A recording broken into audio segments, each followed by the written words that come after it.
எத்தனை வகையான hair dye நம்ம ஹேரில் அப்ளை பண்ணாலும் ஒட்டவே மாட்டேங்குது அப்படின்னு நினைக்கிறவங்க இந்த ஹேர் டையை ஒரு முறை மட்டும் ட்ரை பண்ணுங்கள், விடவே மாட்டீங்க. அப்புறம் ரெகுலராக இந்த ஹேர் டையை தான் எப்பயுமே நீங்கள் ட்ரை பண்ணுவீங்க.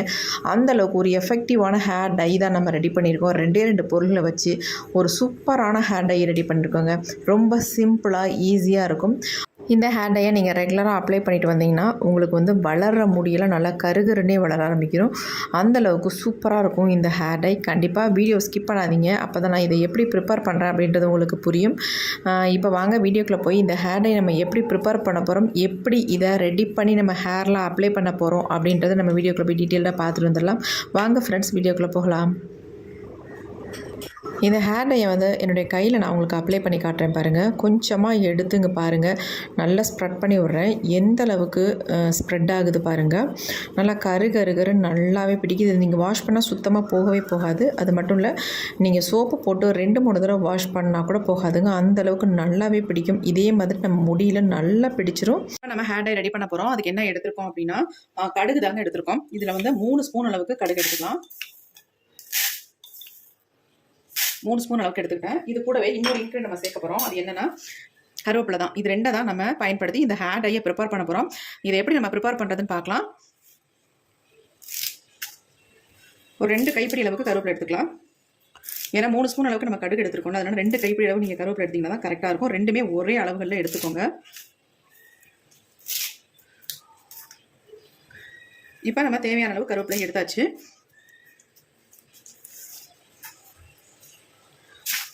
இப்போ இது 2 மட்டும் தான் நம்ம பயன்படுத்த போகிறோம் ஹேர் டைக்கு. எப்பொழுதும் பயன்படுத்துகிற மாதிரி இல்லை. அதாவது நம்ம இது 2ஐயும் நல்லா ஃப்ரை பண்ணிவிட்டு அப்புறமேட்டு நம்ம ஆயிலில் மிக்ஸ் பண்ணி நம்ம ஹேரில் அப்ளை பண்ணுவோம் பார்த்தீங்களா, அந்த மாதிரி இல்லாமல் இது கொஞ்சம் வித்தியாசமாக இந்த ஹேர் டையை நம்ம ப்ரிப்பேர் பண்ண போகிறோம். ஒரு நல்ல எஃபெக்டிவான ஹேர் டை தான் இன்றைக்கி நம்ம பார்க்க போகிறது. அடுத்து நம்ம இந்த மாதிரி ஒரு இரும்பு கடாய் எடுத்துக்கலாம். இப்போ நம்ம ஸ்டவ் ஆன் பண்ணி விட்டுக்கலாம். உங்கள்கிட்ட இரும்பு கடாய் இருந்தால் யூஸ் பண்ணிக்கோங்க, அப்படி இல்லைன்னா ஒரு அடிக்கனமான பாத்திரத்தை எடுத்துக்கோங்க, அதுவே போதும். இப்போ நம்ம எடுத்து வச்சிருக்க இந்த கருவேப்பிலையும் கடுகையும் இதில் ஆட் பண்ணிக்கலாம்.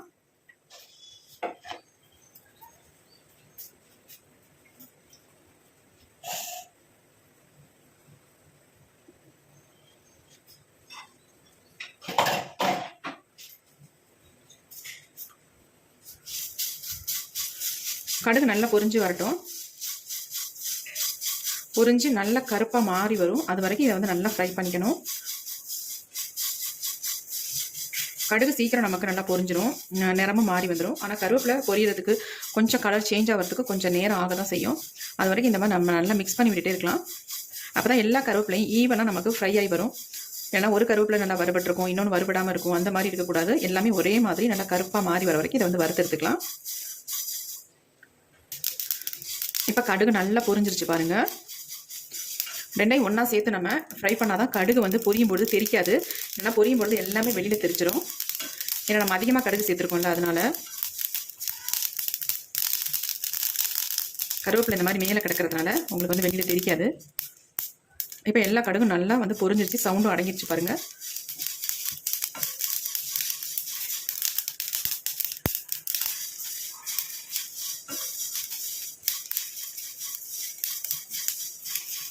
கொஞ்சம் கொஞ்சமாக கருவேப்பிலையும் கலர் வந்து சேஞ்ச் ஆகிட்டே வருது.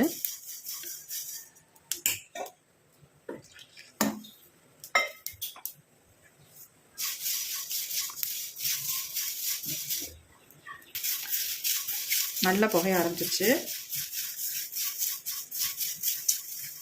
நம்ம இந்த மாதிரி தொடர்ந்து நல்லா இப்படி கிண்டி விட்டுக்கிட்டே இருக்கிறதுனால கருவேப்பிலையெல்லாம் ஒரே மாதிரி நிறம் மாறி வருது பாருங்கள். ரொம்ப புகையாக இருந்தால் ஸ்லோ ஃப்ளேமில் வச்சுக்கலாம்.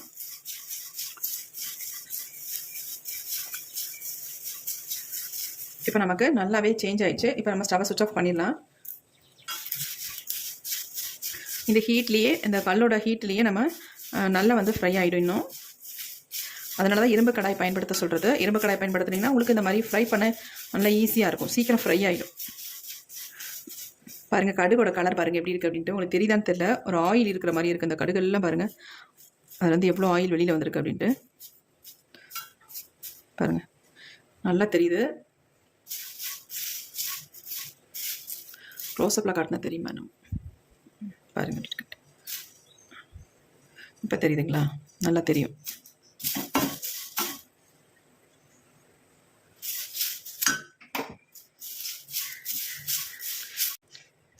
இப்போ நல்லா ஃப்ரை ஆயிடுச்சு. இதை வந்து ஒரு தட்டில் கொட்டி நம்ம ஆற விட்டுடலாம். இப்போ கடுகை வந்து நல்லா வறுத்து எடுத்துட்டோம், ஆரவும் வச்சாச்சு. இப்போ பாருங்கள் நல்லா ஆறிடுச்சு. நசுக்குனிங்கன்னா அந்த கடுகு வந்து இந்த அளவுக்கு நம்ம கையில் வந்து பிடிக்கணும். பாருங்கள் எப்படி பிடிக்குது அப்படின்ட்டு. பாருங்கள் எந்த அளவுக்கு ஒரு ஆயிலியாக இருக்குது பாருங்கள். நல்லா ஆயிலியாக இருக்குது. இந்த மாதிரி நீங்கள் வறுத்திங்கன்னா தான் இந்த அளவுக்கு நமக்கு கிடைக்கும். சும்மா மேம்போக்காக நம்ம வறுத்தோம்னா இந்த அளவுக்கு நமக்கு ஒரு பசையாக வராது. இந்த மாதிரி வறுத்து எடுத்துக்கலாம். இப்போ இது எல்லாத்தையும் நம்ம மிக்ஸி ஜாரில் போட்டு நல்லா ஃபைன் பவுடராக அரைச்சிருக்க போகிறோம். அந்த மாதிரி கருவேப்பிலையும் பாருங்கள் கையில் தொட்டோன்னே எப்படி நொறுங்குது. இந்த மாதிரி நொறுக்கணும் உங்களுக்கு. இந்த பாருங்கள் பவுடராகவே ஆயிடுச்சு. இந்த மாதிரி நொறுக்கணும். இது ரெண்டுமே நல்லா வறுபட்டால் தான் உங்களுக்கு நல்ல ரிசல்ட் கிடைக்கும். இப்போ நம்ம அரைச்சி எடுத்துக்கலாம். இப்போ நம்ம இது எல்லாத்தையும் மிக்ஸி ஜாரில் ஆட் பண்ணியாச்சு. இப்போ நல்லா ஃபைன் பவுடரை நம்ம அரைச்சி எடுத்துக்கலாம். இப்போ நம்ம அரைச்சி எடுத்துகிட்டு வந்தாச்சு. பாருங்கள் நல்லா ஃபைன் பவுடர் அரைப்பட்டு வந்திருக்கு. இந்த மாதிரி நல்லா நீங்கள் அரைச்சிக்கணும்.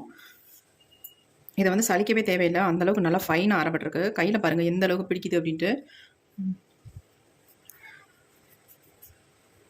எந்த அளவுக்கு நல்ல கருகருன்னு பிடிக்குது. இப்போ இதை அப்படியே இருக்கட்டும். அடுத்து நம்ம என்ன பண்ண போகிறது அப்படின்றத பார்க்கலாம். அடுத்து நம்ம ஒரு இரும்பு கடாய் ஒன்று எடுத்துக்கோங்க. இப்போ இதில் வந்து என்ன ஆட் பண்ண போகிறோம் அப்படின்னா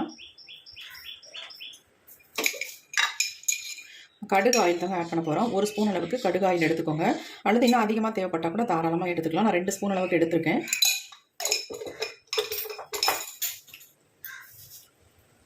இப்போ இந்த கடுகு ஆயிலோட இன்னொரு ஆயிலையும் நம்ம ஆட் பண்ண போகிறோம். அது என்னென்னா விளக்கெண்ணெய் தாங்க ஆட் பண்ண போகிறோம். 1 ஸ்பூன் அளவுக்கு நீங்கள் விளக்கெண்ணெய் சேர்த்துக்கோங்க. 2 ஸ்பூன் கடுகு ஆயில் எடுத்திங்கன்னா 1 ஸ்பூன் அளவுக்கு விளக்கெண்ணெய் எடுத்துக்கோங்க. கண்டிப்பாக இதை வந்து விளக்கெண்ணெய் சேர்த்து இதை வந்து ரெடி பண்ணுங்கள். அப்போ தான் நல்லா உங்கள் முடியில் பிடிக்கும். நல்லா நிரந்தரமாக கருமையாக மாற்றியும் கொடுக்கும். இப்போ அவ்வளோதான் நம்ம ஆட் பண்ணியிருக்கிறது. இப்போ நம்ம ஏற்கனவே அரைச்சி வச்சுருக்கோம் பார்த்தீங்களா பொடி, அந்த பொடியை எடுத்துக்கலாம். உங்களுக்கு எவ்வளோ தேவையோ அந்த அளவுக்கு இந்த பொடியை வந்து எடுத்துக்கோங்க. நான் ஒரு 2 ஸ்பூன் அளவுக்கு எடுத்துட்டேன். எடுத்துகிட்டு இதை நல்லா கலந்து விட்டுக்கோங்க. இப்போ கலந்து விட்டோம்னா அப்படியே எடுத்து நம்ம ஹேர்லாம் அப்ளை பண்ணக்கூடாது. இன்னொரு ப்ராசஸ் நம்ம இதை பண்ணிவிட்டு தான் அதுக்கப்புறமேட்டு நம்ம ஹேரில் அப்ளை பண்ணணும். பாருங்கள் நல்லா கலந்து விட்டாச்சு. இப்போ அடுத்து நம்ம என்ன பண்ண போகிறோம் அப்படின்னா இதை வந்து அடுப்பில் வச்சு சூடுபடுத்த போகிறோம். இப்போ பார்க்கலாம். இப்போ நம்ம இந்த இரும்பு கடாயை நம்ம அடுப்பில் அப்படியே வச்சுட்டோம். வச்சு நம்ம ஸ்டவ்வை ஆன் பண்ணி விட்டுடலாம். இதை நல்லா சூடுபடுத்தணும். நம்ம சூடுபடுத்துறதுக்கு அப்புறமேட்டு நம்ம இதை ஹேரில் அப்ளை பண்ணணும். அதுங்களாட்டி முன்னாடி நீங்கள் ஹேரில் அப்ளை பண்ணாதீங்க, நம்ம முடியில் ஒட்டாது. இந்த மாதிரி 2 ஆயிலும் நீங்கள் மிக்ஸ் பண்ணிவிட்டு அப்புறமேட்டு இதை வந்து நல்லா சூடுபடுத்திட்டு அதுக்கப்புறமேட்டு உங்கள் ஹேரில் அப்ளை பண்ணிக்கோங்க.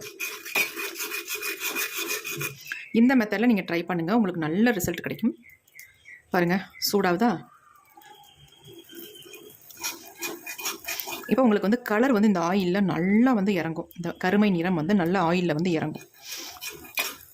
எப்படி இருக்குது பாருங்கள். ஹீட் பண்ண உடனே அப்படியே சேஞ்ச் ஆகிடுது பாருங்கள். எவ்வளோ செம்மையாக இருக்குது ஹேர் டை. அப்படியே மை மாதிரியே இருக்குது பாருங்கள். ரொம்ப நேரம் கொதிக்க வைக்க வேண்டாம். கொஞ்சம் கொதி வந்துருச்சா இப்போ நம்ம ஸ்டவ் சுவிட்ச் ஆஃப் பண்ணிடலாம். இப்போ இதை வந்து ஆறுனதுக்கு அப்புறமேட்டு நம்ம ஒரு பவுலுக்கு சேஞ்ச் பண்ணிக்கலாம். எப்படி இருக்குது பாருங்கள். இப்படி நீங்கள் அப்ளை பண்ணும்பொழுது உங்கள் முடியில் பிசு பிசுன்னு ஒட்டாது.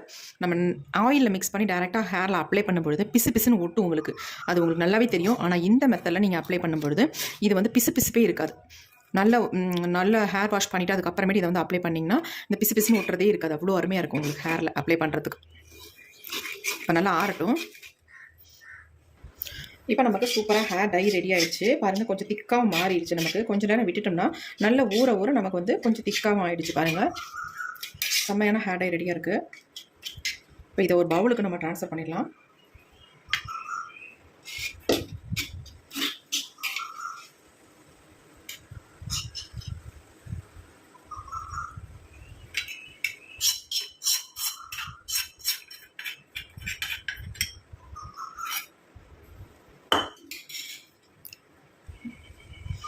ஹேர் டை பாருங்கள், நீங்களே அசந்து போயிடுவீங்க. அந்தளவுக்கு நல்ல ஒரு பிளாக் கலருக்கு எப்படி இருக்குது பாருங்கள்.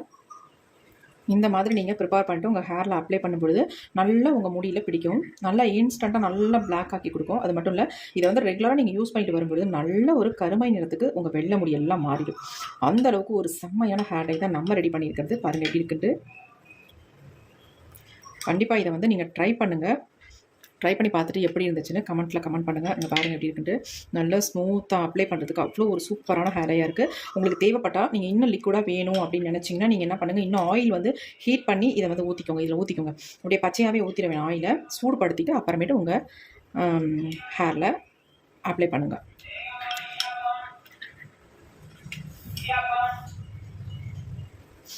இந்த ஹேர் டை உங்களுக்கு ரொம்ப ரொம்ப யூஸ்ஃபுல்லாக இருக்கும்.